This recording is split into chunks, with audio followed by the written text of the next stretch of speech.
Felipe, meu filho, era pequenininho, ele devia ter 2, 3 anos de idade, e ele estava brincando na bicama, na casa da minha mãe, e a bicama baixinha, pulava no colchão, até que a bicama, ele caiu e bateu a cabeça, e conforme ele bateu a cabeça, abriu um buraco e sangrava bastante, doía bastante, e a gente pressionava para ver se estancava um pouco o sangue.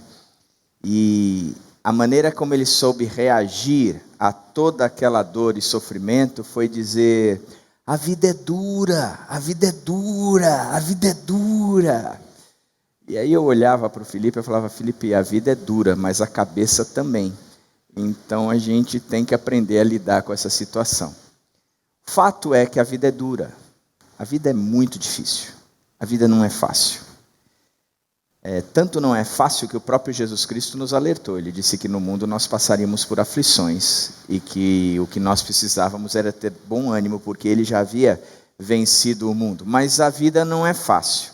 Ilude-se quem acha que a vida é fácil, que se de repente se entregar a Jesus Cristo, nunca mais vai ter problema, vai viver num mar de rosas e que o carro será trocado, a doença será extirpada, o casamento será mantido, o filho retornará para casa, a grana vai surgir e brotar e fluir na conta bancária, o chefe vai se tornar um doce, a sogra vai morrer, enfim, o cara acha que tudo de bom vai acontecer na vida dele se ele entregar a vida para Jesus.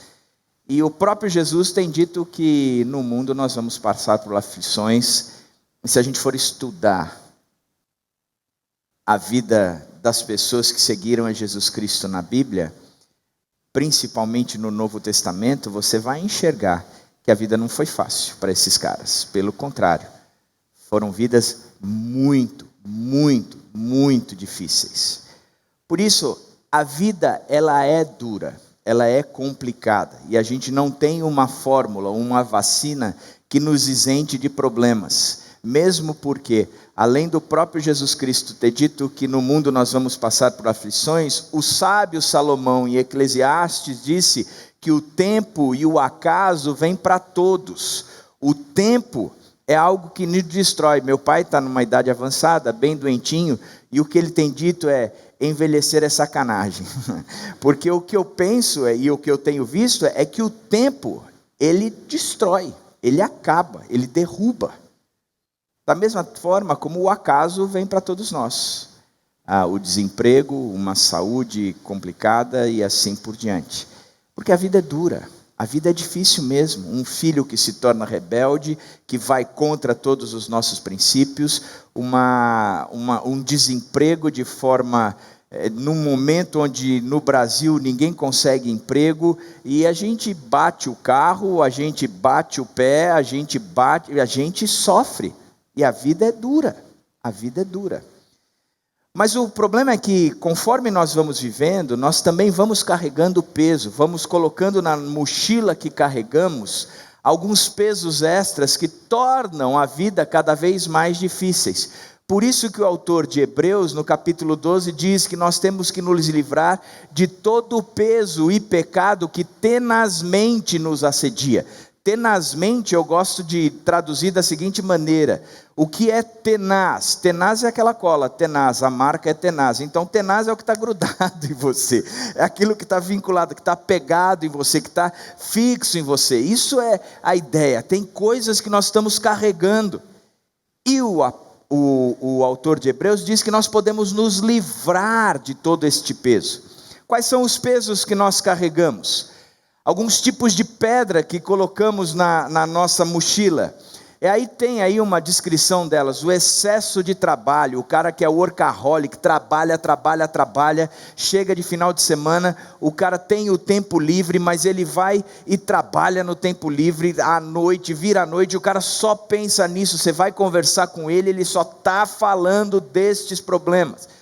A tristeza, tem gente que vive numa tristeza absoluta, tem gente que é divorciada e carrega esse divórcio, as frustrações dos divórcios e os traumas do divórcio, não sabe falar outra coisa na vida que não seja o seu divórcio. As inseguranças que a vida nos traz, e essa insegurança a pessoa carrega para si. Os jogos de azar, tem gente viciada em jogo de azar, gastando muito dinheiro nisso. A perversão sexual da masturbação desenfreada, ao acesso à pornografia, a adultério e assim por diante. A culpa, a pessoa não consegue se livrar da culpa. O abuso, foi abusada sexualmente, moralmente no passado. O perfeccionismo, não consegue viver a vida sem estar tudo no devido lugar, encaixado direitinho. A gula, come muito mais do que precisa, procura satisfação no álcool, nas drogas, é uma pessoa que vive com raiva, com ódio. As amizades tóxicas, e as amizades são os relacionamentos que ela tem feito tanto mal, da mesma forma como ela faz mal para tantos outros relacionamentos. A hipocondria, a pessoa que é viciada em remédio, é aquele homem que ouve falar do que é cólica menstrual, ele vai tomar Ponstan, só por via das dúvidas. A procrastinação, sabe que precisa fazer, tem consciência disso, mas posterga a ação de forma sistemática. O consumismo, não precisa, mas compra, gasta muito mais do que tem. O medo, a ansiedade, a busca por algo que lhe dê segurança o tempo todo. A codependência, não sabe viver sem tentar administrar a vida alheia, sem que o outro esteja vivendo exatamente o que ele quer que ela viva. O controle da situação e de pessoas. A mentira, não saber falar a verdade. Essas são algumas pedras que nós carregamos. Interessante é que a gente tem na igreja um programa de recuperação, de restauração, trazer você à imagem e semelhança de Jesus Cristo. Você que teve o pecado, te tornou disforme em relação a isso. E eu gosto de, quando eu estava estudando essa semana a respeito desse tema, eu vi que em Saddleback, a igreja do pastor Rick Warren, 85% do povo, da congregação, da comunidade, participa ou participou de reuniões do Celebrando, simplesmente para atender ou aprender a tratar uma das suas falhas de caráter. E a gente acha que o Celebrando é só para quem tem problema com álcool, ou só para quem tem problema com drogas, ou só para aquele que é codependente, aquele que vive com quem tem problema de álcool e problema de drogas. Na verdade, o Celebrando é para todo aquele que quer aprender a se ver livre das falhas do pecado. Por isso eu acho que todos nós deveríamos passar pelo menos uma temporada nos celebrando, aprender a lidar com essas pedras que nós carregamos, que torna a vida tão cansada, tão chata, tão pesada, que faz da vida mais difícil do que ela é de fato. Por isso, é em cima disso que eu quero ler o Isaías 57, o livro de Isaías, capítulo 57, versos 15 a 18, quando Deus diz: habito num lugar alto e santo, mas habito também com o contrito e humilde de espírito, para dar novo ânimo ao espírito do humilde, e novo alento ao coração do contrito. Não farei litígio para sempre, nem permanecerei irado, porque senão o espírito do homem esmoreceria diante de mim, bem como o sopro do homem que eu criei. Por causa da sua cobiça perversa, fiquei indignado e o feri. Fiquei irado e escondi o meu rosto, mas ele continuou extraviado, seguindo os seus caminhos que escolheu. Eu vi os seus caminhos, mas vou curá-lo. Eu vi os seus caminhos, mas vou curá-lo. Eu vi os seus caminhos, mas vou curá-lo. Você pode repetir essa frase comigo? Eu vi. Você entende o Deus que está presente aqui, o que Ele quer falar para você nessa manhã? O Deus que está olhando para você e está dizendo: eu não sei o que você tem colocado na sua mochila. Na verdade Ele está dizendo: eu sei o que você tem colocado na sua mochila. Eu sei quais são as pedras que você tem carregado. Eu sei que a vida não é fácil e que você tem tornado a vida muito mais difícil. Eu quero que você saiba que eu vi os seus caminhos, mas eu vou curá-lo. Que Deus é o Deus que está aqui hoje. É o Deus que quer falar ao seu coração. O Deus que quer tratar com você. Ele sabe o tamanho da sua aflição. Ele conhece a sua dor. O que você precisa entender é que Ele desceu dos céus e foi até aquela cruz para carregar a sua dor, para ter autoridade sobre a sua aflição, para dizer que pecado nenhum te condena mais. Ele viu os seus caminhos, mas Ele vai curar você. Por isso, eu quero começar nessa manhã trazendo à tona quais são os principais passos que o Celebrando a Recuperação ensina, fundamentado na Bíblia, onde você em primeiro lugar, precisa compreender: você não é Deus. O texto de Isaías, ele diz que o Senhor, ele habita num lugar santo, mas também habita no meio de um povo contrito. Ele já de cara mostra quem é que manda, quem é que está no controle de toda a situação, quem é que fica sempre por trás do joystick, do controle, do joguinho, de que ele diz: sou eu que mando, sou eu que estou aí, sou eu que controlo todas as coisas. O problema é que a gente não entende assim e a gente não vive dessa forma. Presta atenção, você sempre fica acordado até tarde quando sabe que precisa dormir? Outra pergunta: você já comeu mais caloria ou bebeu mais álcool do que o seu corpo precisa? Uma outra pergunta: você já sentiu que deveria fazer exercícios, mas não fez? Mais uma pergunta: você sabe a coisa certa a fazer, mas você não a faz? Mais uma pergunta: você já sabe o que é errado, mas você faz o errado de qualquer jeito? Mais uma pergunta: você já sabe que deveria ser altruísta, abrir mão de você mesmo, mas ainda assim você é egoísta? E a última pergunta: alguma vez você já tentou controlar alguém e descobriu que não conseguia? Isso são alguns sinais, algumas marcas, algumas falas, talvez algumas dicas que apontem para que quem controla a minha vida sou eu mesmo. Porque eu sei o que é errado, mas ainda assim eu faço o que é errado. Eu sei o que eu não deveria fazer, mas ainda assim eu continuo fazendo. Eu sei coisas que aparentemente são simples, como o tempo que eu deveria ser responsável por trazer o descanso, o tempo de descanso para a minha vida, o quanto eu preciso dormir, o quanto eu posso comer, o quanto eu posso beber, o quanto eu posso definir coisas para minha esposa, meu marido, meus filhos, meus pais, o quanto eu não posso passar desse limite, porque daqui para frente eu estaria controlando cada um deles. A raiva e o ódio que eu sinto dessas pessoas, porque não estão fazendo aquilo que eu espero que eles fizessem, e assim por diante. Isso são marcas, características, de que o Deus da nossa vida sou eu mesmo, porque eu não estou satisfeito com o que eu ou os outros estão fazendo, de acordo com o que eu ou os outros, ou a expectativa que eu tenho dos outros, deveriam estar fazendo. Por isso, qual é o X dessa questão toda? Qual é o grande problema dessa questão toda? O texto diz: por causa da sua cobiça perversa, fiquei indignado e o feri. Fiquei irado e escondi o meu rosto.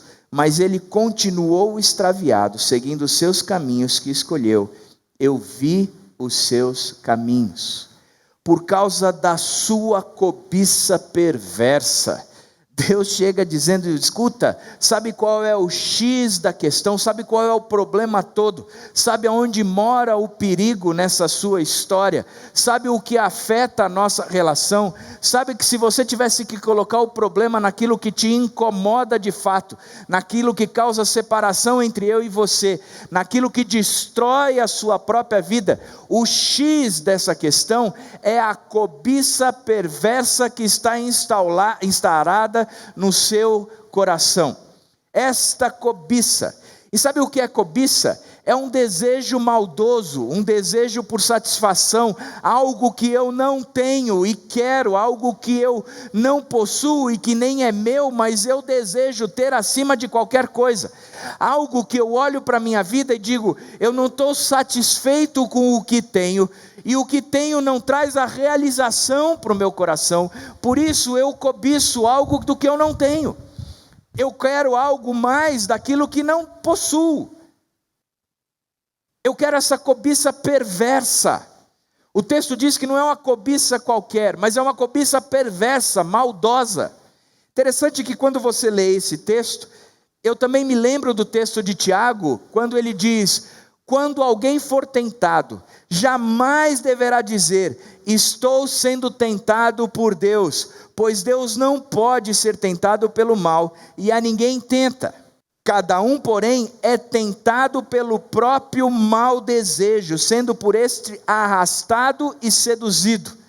Então este desejo, tendo concebido, dá à luz o pecado, e o pecado, após ser consumado, gera a morte. O texto de Tiago, e o autor de Tiago, ele é muito prático nas suas lições, nas suas falas. Ele está dizendo: escuta, você quer saber qual é o X da questão? O X da questão é esse próprio mau desejo que você tem dentro do seu coração. Essa tendência absurda por algo que não é certo. Esse olhar ganancioso por aquilo que não te pertence, mas por aquilo que não é correto. É esse coração propenso à rebeldia, a buscar de forma louca o que lhe satisfaz e o que lhe leva longe do próprio Deus. Este mau desejo é o X da questão, porque ele te arrasta e te seduz. Arrastar significa, ele te leva a forças.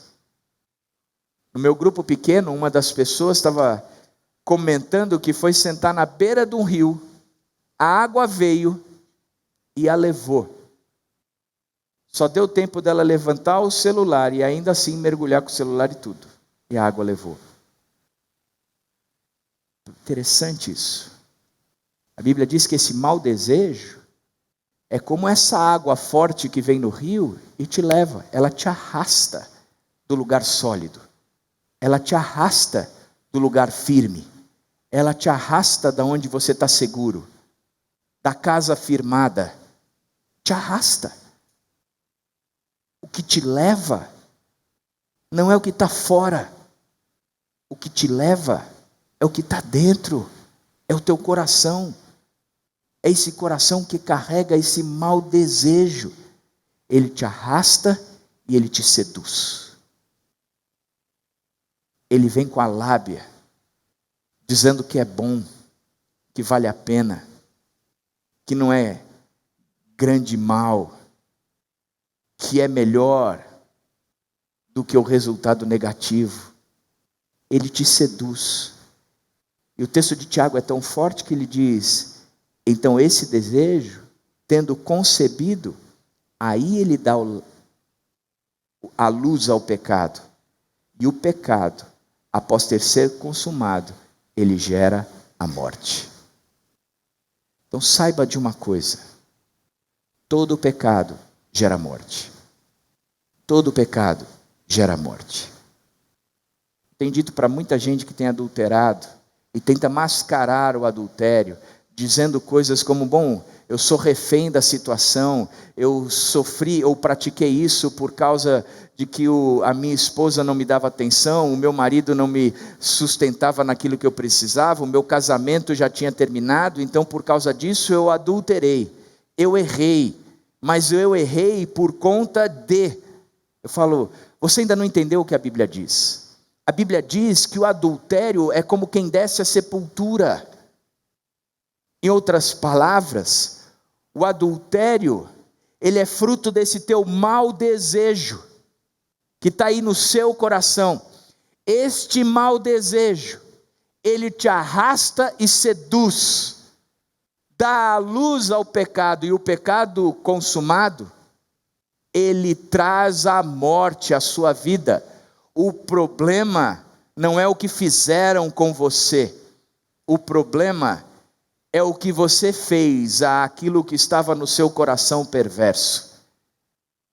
Aceitar o que o seu coração perverso determinou. Definir que você faz o que você quer, a qualquer preço e a qualquer custo. O resultado disso é a morte.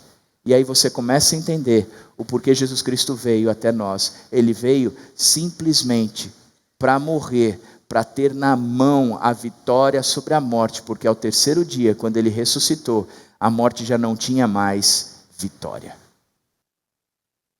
Por isso, o X da questão continua sendo o meu coração. Quando alguém chega para mim e diz: eu bebo porque meu pai me fez beber, eu digo: você não entendeu o X da questão. Quando alguém chega para mim e diz: eu adultero porque o meu marido me fez adulterar, eu falo: você ainda não entendeu o X da questão. Quando alguém chega para mim e diz: eu sou viciado em pornografia porque no passado eu sofri um abuso, eu digo: você ainda não entendeu o X da questão. O X da questão é: você faz o que você faz por causa do seu coração perverso, e você precisa lutar contra o seu coração. É por isso que em Romanos 7, Paulo é claro quando ele diz: sei que nada de bom habita em mim, isto é, em minha carne, porque tenho o desejo de fazer o que é bom, mas não consigo realizá-lo, pois o que faço não é o bem que desejo, mas o mal que não quero fazer, esse eu continuo fazendo. Ora, presta atenção, ora, se faço o que não quero, já não sou eu quem o faz, mas o pecado que habita em mim. O problema é o pecado que habita em mim. O problema é que eu perdi o controle, porque eu dei vazão a esse coração perverso. Eu alimentei o mau desejo. Eu deixei que ele me seduzisse. Eu deixei que ele pudesse conceber e dar à luz na minha vida. Eu fui arrastado por ele, seduzido por ele. Por causa disso, só por isso, o pecado hoje habita em mim. Habita em mim. Agora, esse é o X da questão. Qual é a motivação desse X? O que nos leva a isso?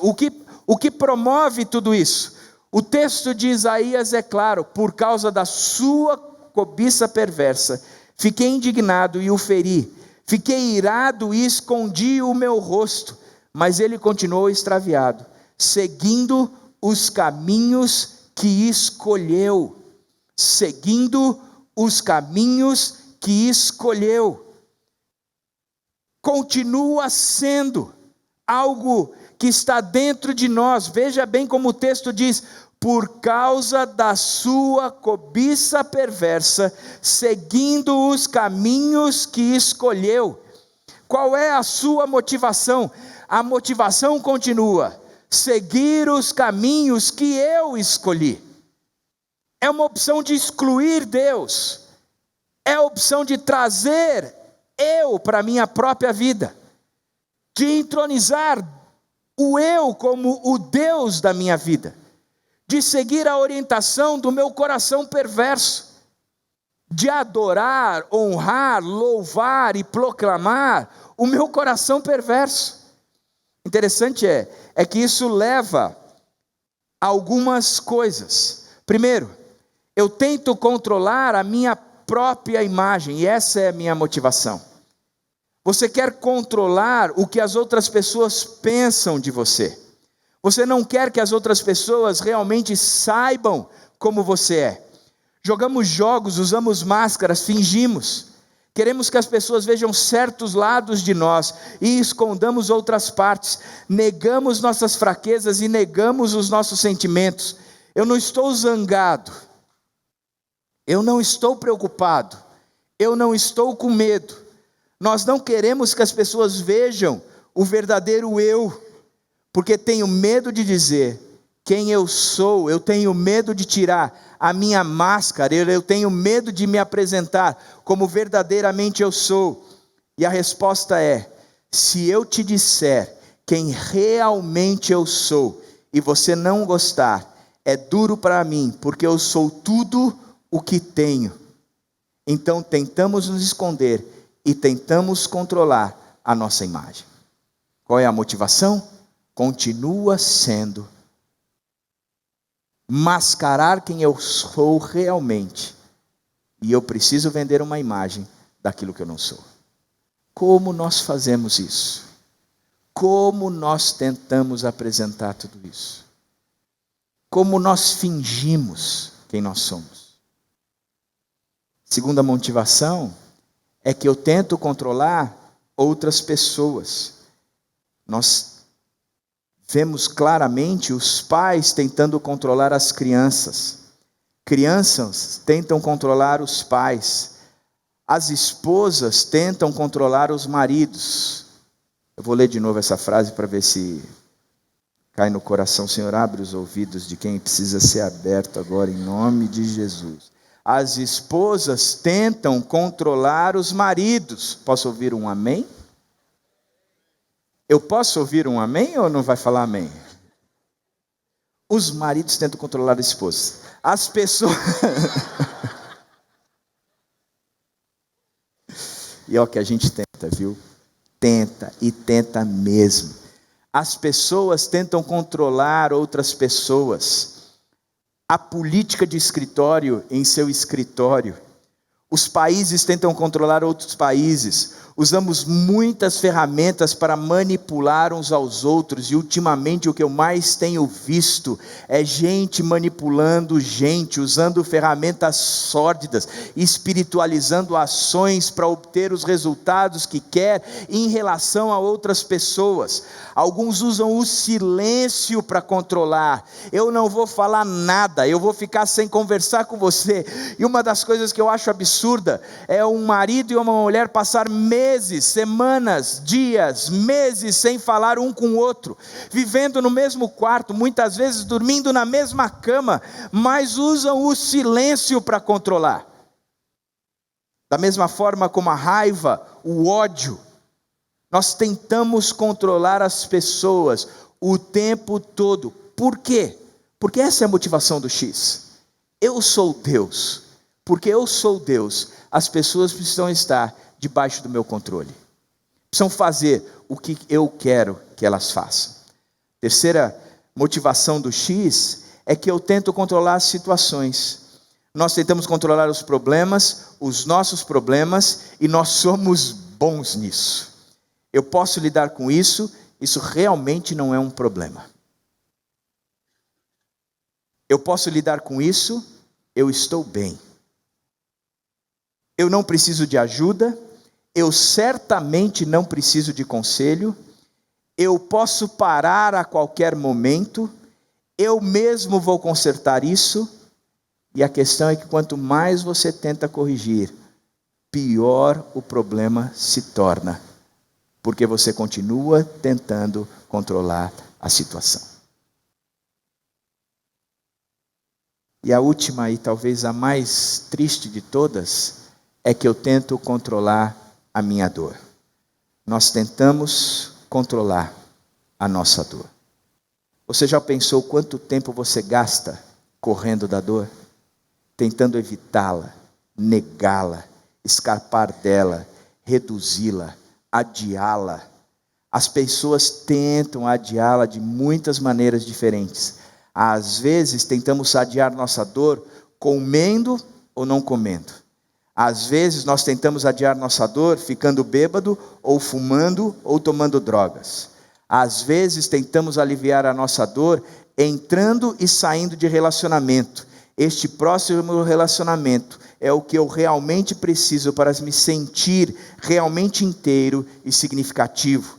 E você começa no relacionamento, você vê que não se sentiu inteiro, não foi um relacionamento significativo. Da mesma forma, você sai logo depois, dentro e fora de um relacionamento, dentro e fora de um relacionamento, um após o outro.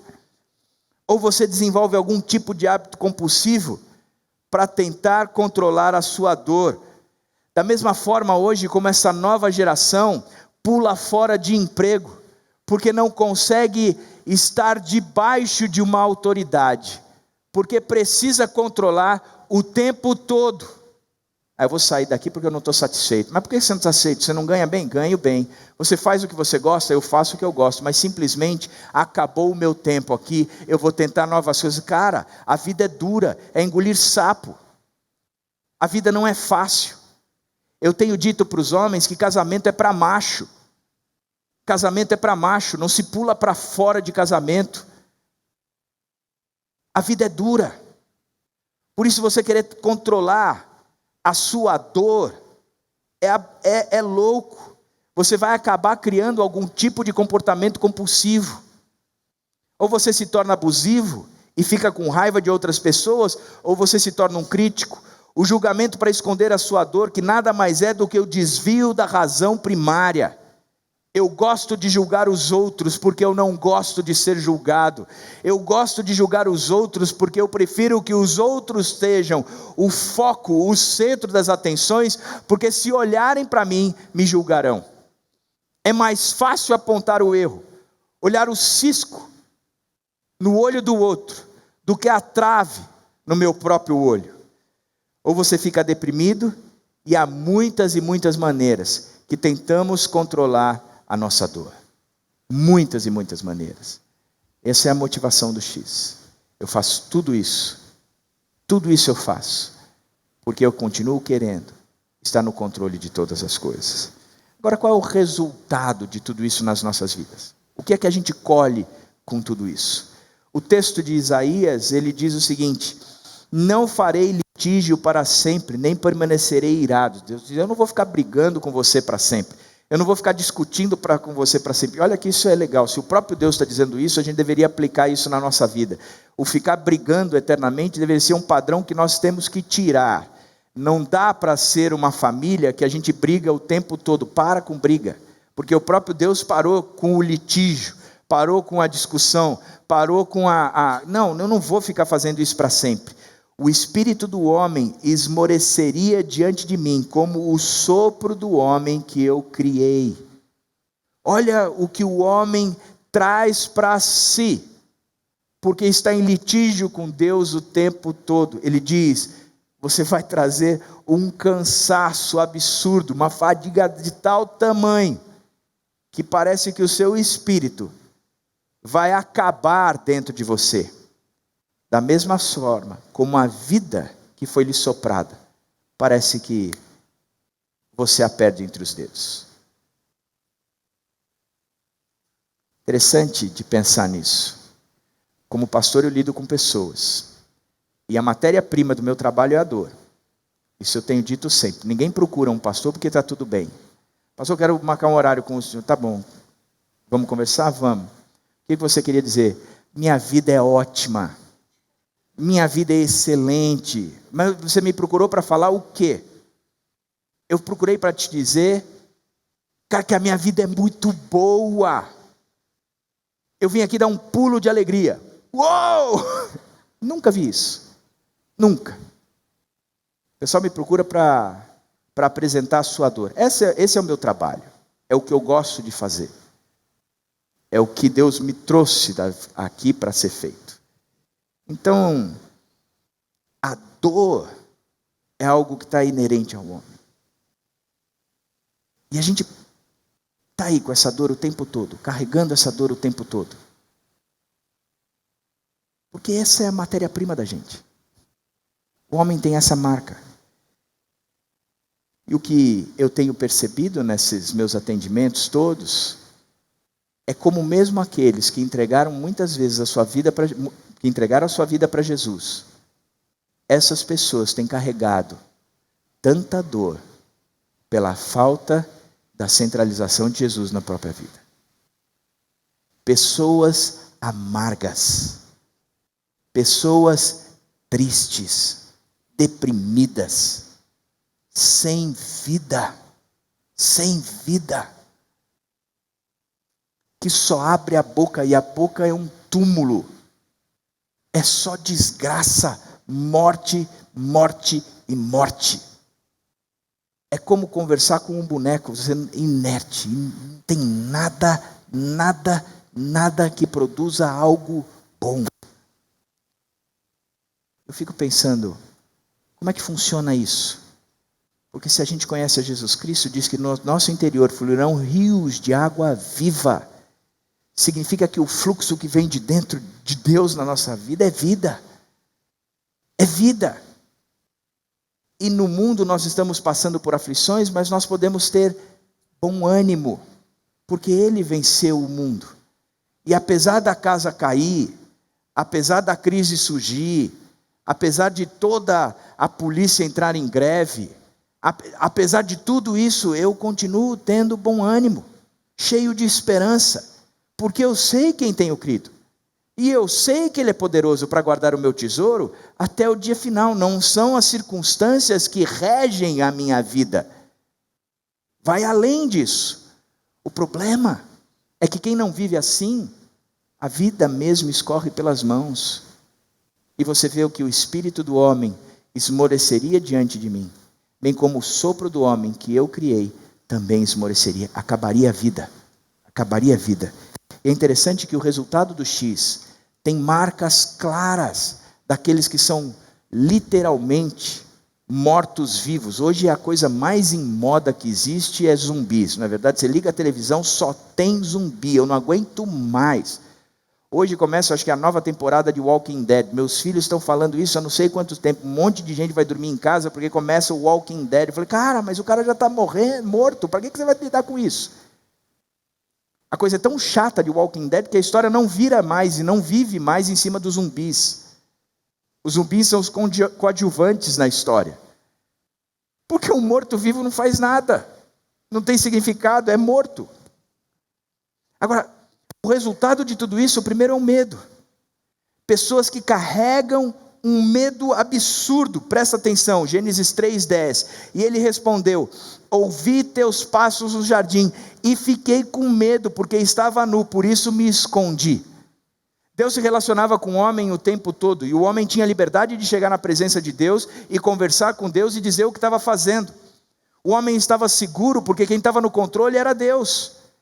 Deus vinha todos os dias e dizia: o que é que está rolando? O que é que está pegando? O que é que você está fazendo? E na amizade e no vínculo, o que Deus diz: você vive no meu paraíso, você está fazendo o que eu te mandei, você está no centro da minha vontade, o resultado é que eu estou com você, você não precisa temer coisa alguma. E o homem então não tinha nunca experimentado o que era medo. Só que existia uma regra: não coma daquele fruto, porque se você comer, você certamente vai morrer. A regra era: eu continuo sendo Deus na sua vida. E eu sou Deus centralizado no seu coração, enquanto você obedecer a essa regra. Quando você não me quiser mais como Deus da sua vida, e você querer viver de acordo com os seus próprios interesses, a sua própria vontade, a sua própria direção, é só lá pegar o fruto e comer. Eu vou entender. Entendi o que está acontecendo. Acabou o nosso vínculo. Daqui para frente eu não sou mais Deus para você. Você se tornou o seu próprio Deus. E foi isso que acontece. Só que o resultado de tudo isso é que o homem perdeu o controle da vida, porque já não sabe mais o que vem pela frente. Ele já não tem mais a segurança. Porque o que vem pela frente já não tem garantia nenhuma. Ele está vivendo e apostando no escuro. Porque ele não sabe em quem ele tem crido. Na verdade, aquele que ele tem crido não é poderoso para guardar o tesouro dele até o final, por isso ele vive com medo. Vive com medo. Minha casa foi assaltada semana passada, eu acho. Dormir em casa agora está um barato. Eu ouvi barulho.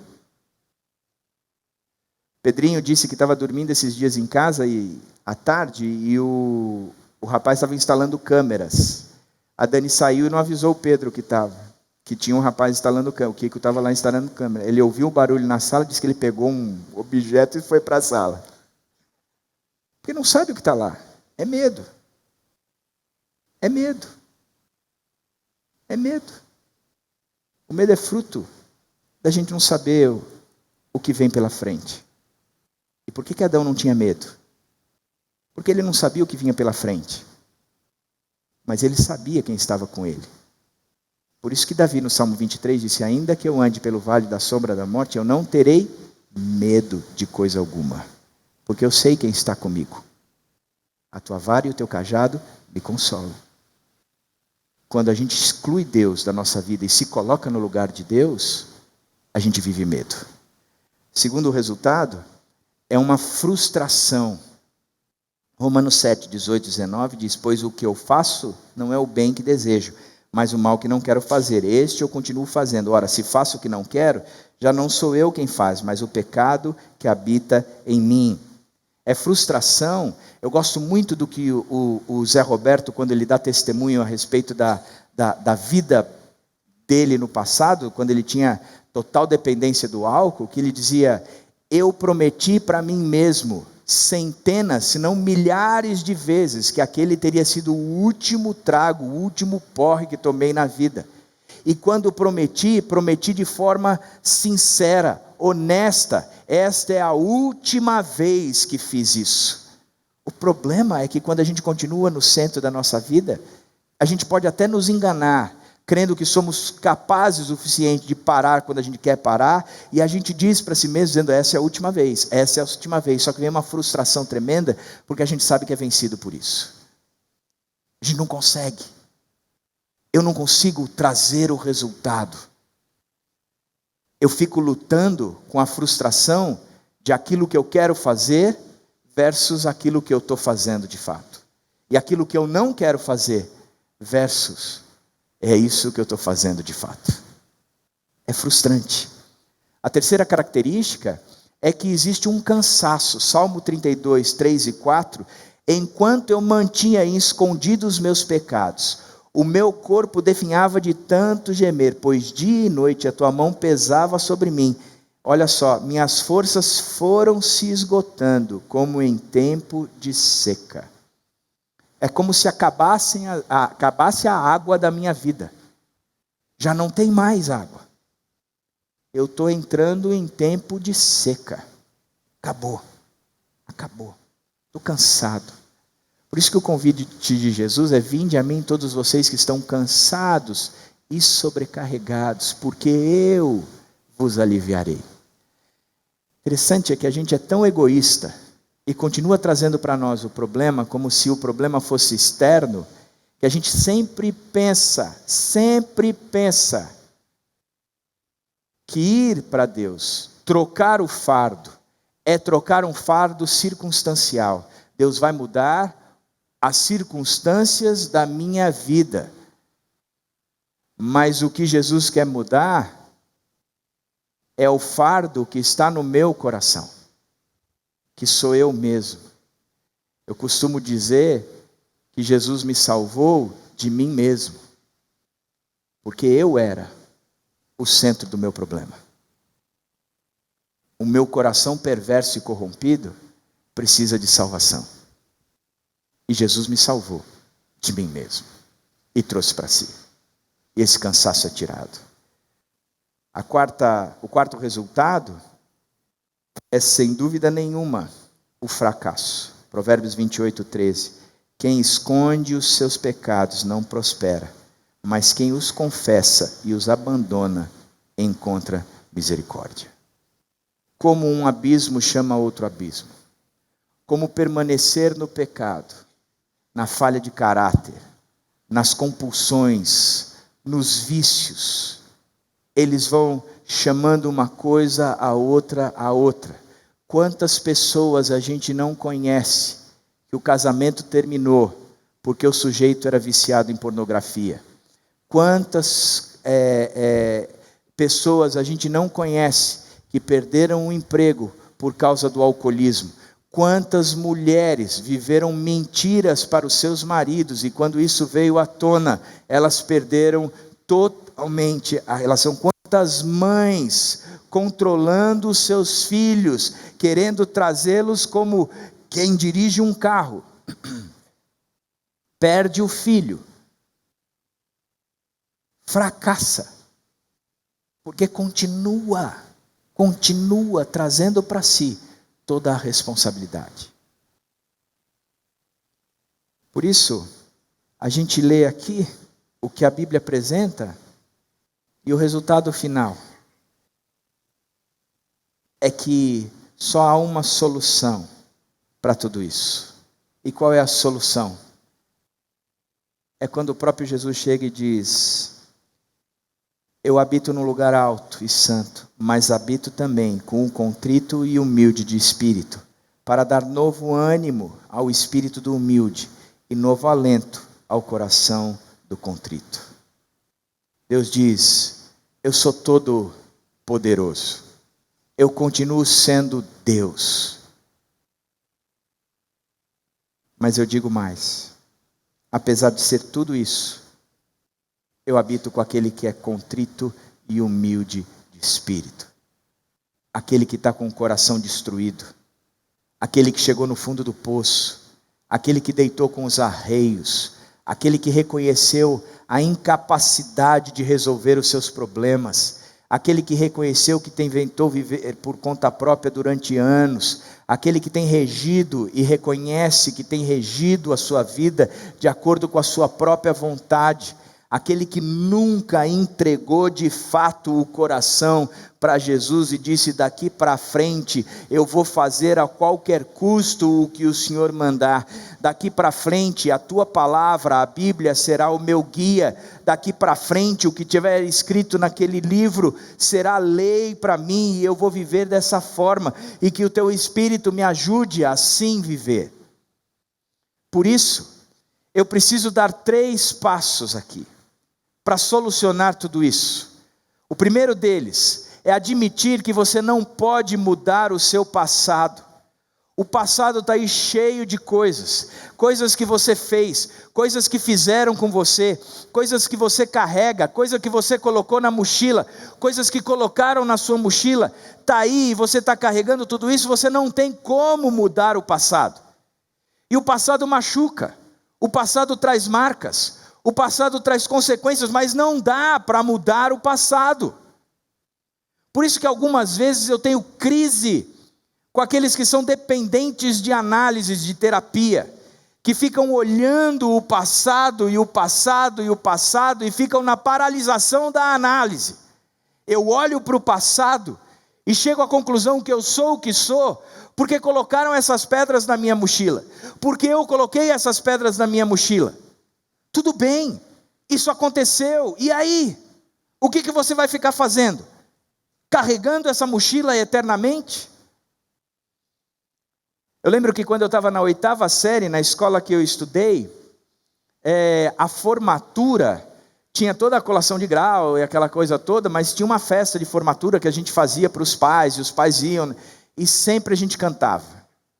Eu lembro que a gente tinha que ensaiar as músicas e a gente cantava aquela berimbau, lembra? Berimbau, berimbau, não sei como, insuportável as coisas. Eu lembro que eu estava cantando, e uma amiga minha chegou para mim e falou assim: cara, você canta muito mal.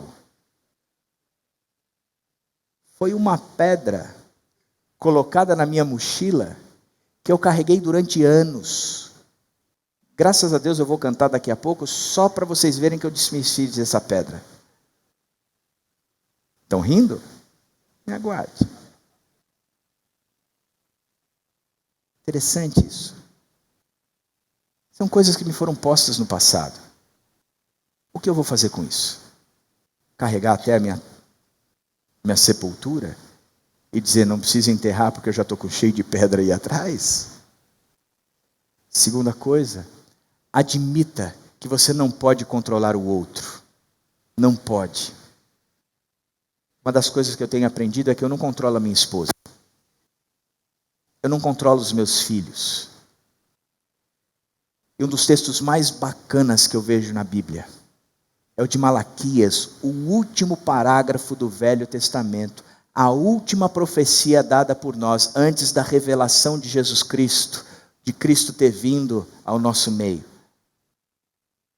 Ele diz: presta atenção no que os Elias estão falando, porque precisa haver arrependimento no meio de vocês. Quando houver arrependimento no meio de vocês, o coração do pai se converterá para o coração do filho, e o coração do filho se converterá para o coração do pai. Caso contrário, eu virei sobre vocês e destruirei vocês. Sabe o que está faltando? Ele diz. Está faltando arrependimento. Vocês saírem do centro, tentarem controlar as próprias vidas e as vidas dos outros, porque enquanto isso não acontecer, o teu coração e o coração do seu filho não estarão em sintonias, um convertido para o outro. A falta de conversão entre corações é a falta de arrependimento. O desejo de querer controlar. O desejo de querer controlar a vida do outro, porque a minha vida eu controlo.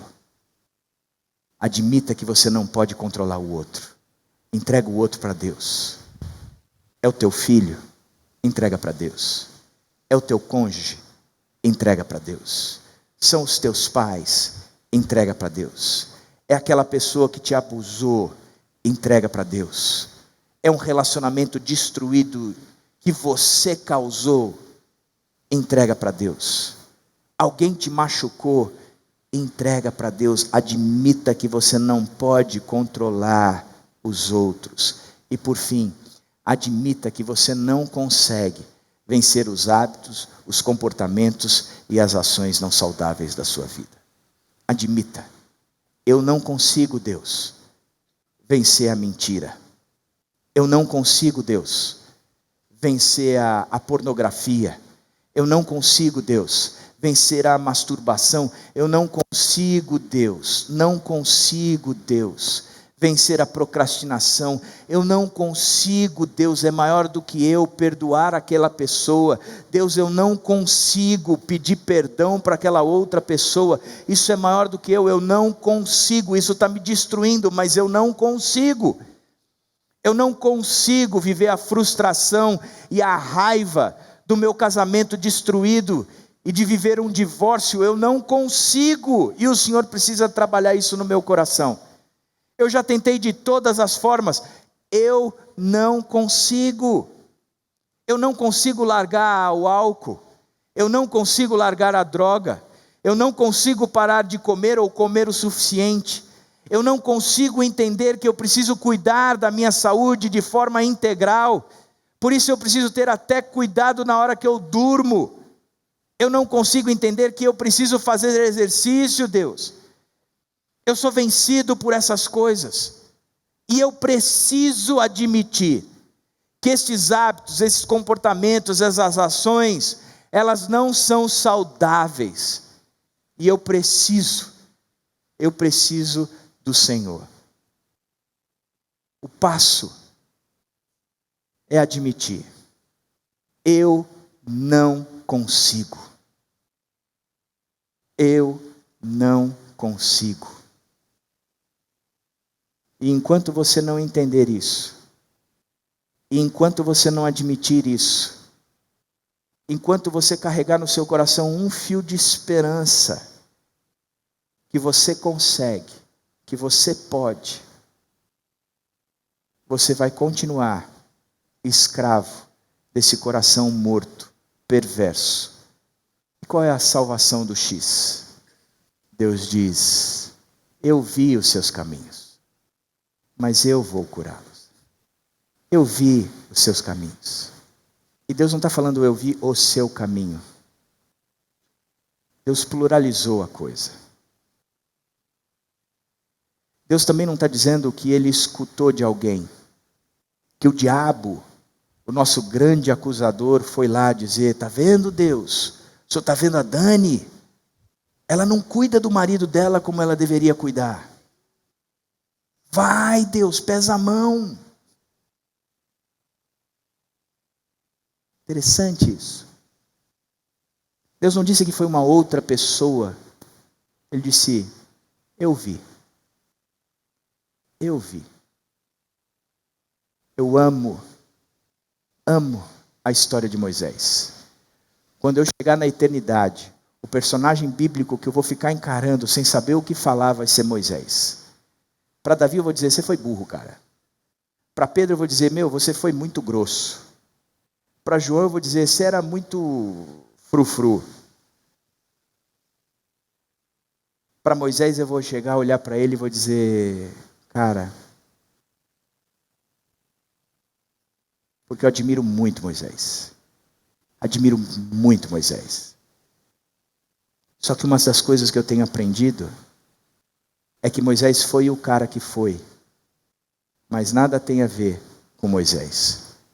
E por causa de Moisés, na primeira conversa entre Deus e Moisés, Deus chega para Moisés e diz: eu ouvi o clamor do meu povo. Eu vi a aflição dele. Por isso eu desci agora e eu vou livrá-los. Moisés, vai lá conversar com o faraó. Não tem nada a ver com Moisés, mas tem tudo a ver com o sofrimento do povo, que é com que Deus se solidariza, que é com que Deus se apega, que é o que move o coração de Deus. Deus não se movimenta por um sujeito brilhante como Moisés. Deus se movimenta por causa do sofrimento do seu povo. E ele diz: eu ouvi o clamor. Eles chegaram no fundo do poço. Eles não aguentam mais. Eles estão precisando do Deus dele. Por isso eu vi a aflição. Então eu desci. Deus sai do genérico e vem para o relacionamento pessoal, íntimo. E ele olha para você e diz: eu tenho visto os teus caminhos. Eu tenho visto os teus sofrimentos. Eu tenho visto que muitas vezes você luta para se ver livre do que você está vivendo. Eu tenho visto que você tem sofrido horrores, que você tem levado uma surra, que o seu time está para ser rebaixado.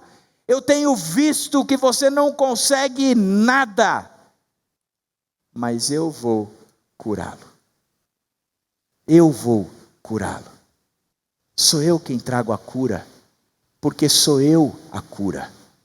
Sou eu quem pago o preço, porque eu fui oferecido como sacrifício para pagar o preço. Sou eu que trago libertação, porque sobre o meu corpo eu trouxe toda a condenação.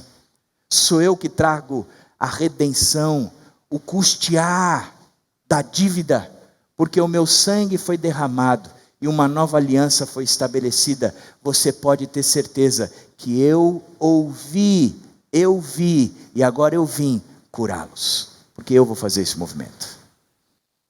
Sou eu quem faço. E para ilustrar tudo isso, eu vou convidar um amigo meu, Moisés, para dizer o que Deus fez quando viu a aflição na vida dele. Presta atenção no que Moisés vai falar. Eu sou Moisés, um filho amado de Deus, salvo em Cristo Jesus. Quando cheguei ao Celebrando, eu estava com a minha vida totalmente destruída. Meu relacionamento familiar estava quebrado.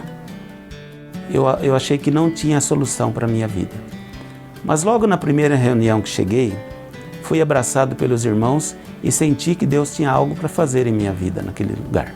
Cada palavra que eu ouvia era uma nova esperança, pois eu percebia que eu não era Deus e que existia áreas em minha vida que só Jesus poderia mudar. À medida que fui conhecendo o programa, percebi que quando eu seguia os passos, Deus ia fazendo transformação em minha vida. No quarto passo, pude fazer o meu inventário e visitar o meu passado na companhia de Jesus. Com isso, pude curar minhas dores do passado e me fortalecer para seguir em frente. Com a sequência do Celebrando, conhecendo mais a fundo o programa, fui percebendo que todas as coisas ruins estavam ficando para trás. A tristeza, o egoísmo, a baixa autoestima, a falta de perdão estavam ficando para trás. Eu conseguia vislumbrar uma nova vida na presença de Cristo Jesus e com a ajuda dos irmãos do Celebrando. Em uma das palestras do Celebrando, ouvi histórias de encontros que Jesus teve com pessoas com falhas de caráter, com defeitos moral como os meus, mas que Jesus os abraçou e transformou suas vidas, tais como Zaqueu, Maria Madalena, a mulher do poço de Samaria, mulher samaritana, que Jesus transformou as vidas delas no encontro que elas tiveram com Ele. E vi que eu também poderia ter essa transformação em minha vida. Nesse ambiente seguro do grupo de partilha, pude abrir meu coração, pois os irmãos tiraram suas máscaras para que eu pudesse ter coragem de também tirar a minha e ser curado por Jesus. Hoje Deus tem feito milagres na minha casa, tem conseguido uma restauração da comunhão familiar com minha esposa, com meus filhos, e Deus tem me abençoado tanto. E hoje também tenho o privilégio de liderar um grupo de partilha, onde posso, com a minha experiência de vida, ajudar na transformação de outras pessoas. Obrigado por me ouvirem só por hoje. Queria dizer para você que um espaço como o Celebrando, ele é mantido na nossa igreja, porque a gente tem a plena convicção de que você precisa dele. Por isso eu queria te convidar a estar toda quarta-feira, das 7h30 às 8h é um lanchinho básico, das 8h em diante é o programa em si. Você vai curtir bastante, vale a pena. Queria orar por você agora, posso? Pai querido, que teu Espírito venha sobre nós agora, mostrando que o que precisa acontecer nas nossas vidas é nos tornarmos cada vez mais parecidos com Jesus Cristo, e que a nossa natureza pecaminosa, rebelde, de querer centralizar a vontade nas minhas mãos, do meu coração perverso, ter eu o controle da minha própria vida, que o Senhor venha arrebentar tudo isso, e que eu possa entender que eu preciso adquirir novamente a imagem e semelhança de Jesus Cristo, que foi deformada pelo pecado. Me ajuda a te buscar de coração, me ajuda a ter a consciência e a necessidade de que eu preciso do Senhor mesmo, me ajuda a vencer o orgulho e tirar a máscara, e a saber ser, Deus, o que eu preciso ser. Por isso é em nome do Senhor Jesus que eu oro. Venha sobre essa igreja, em nome do Senhor Jesus. Amém?